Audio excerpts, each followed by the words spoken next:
Evet, her zaman Nurla abiye vekalet verdiğim eve ve yetimlere şu an ben de eşlik ediyorum. Allah-u Teala yaptığınız hayırları kabul etsin.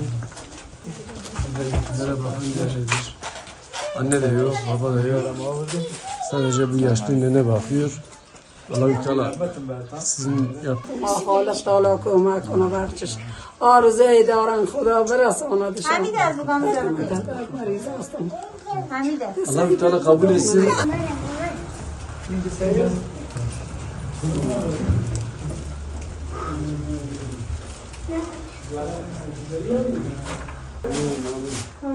Nakdi yardım da verebilirsiniz.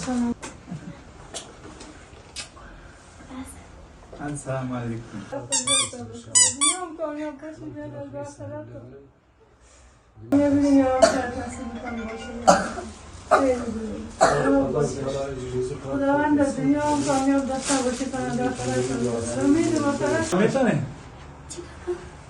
Grup sohta.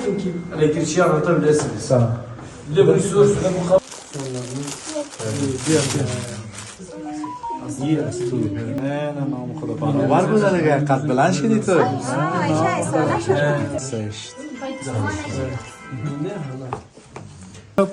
Beraber az. Aferin. Bir. Tamam. Bir hem ayakkabı.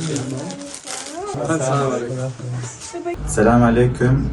2026 Kurban Organizasyonu için geldiğimiz Afganistan'da yetimler için harçlık dağıtımı yapacağız inşallah.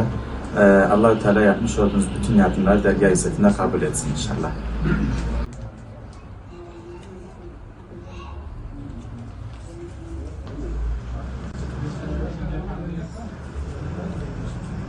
Teşekkürler. Yetim eli. Cezakallahu hayr. Şey yapalım, dağıtıma geçebiliriz.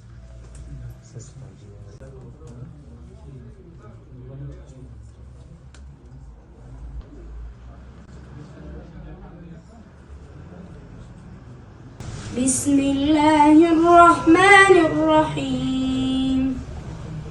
Ya eyyetühen nefsul mutmainneh irci'i ila rabbiki radiyeten merdiyyen fedhuli fi ibadi vedhuli cenneti. Sadakallahul azim. Elhamdülillahi Rabbil alemin vel aqibatu lil muttaqin. والصلاة والسلام على أشرف الأنبياء والمرسلين آمين.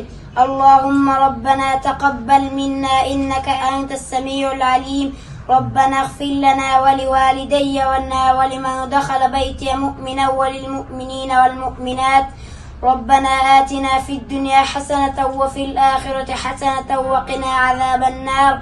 وصلى الله تعالى على خير خلقه محمد وعلى آله وصحبه أجمعين برحمتك يا أرحم الراحمين.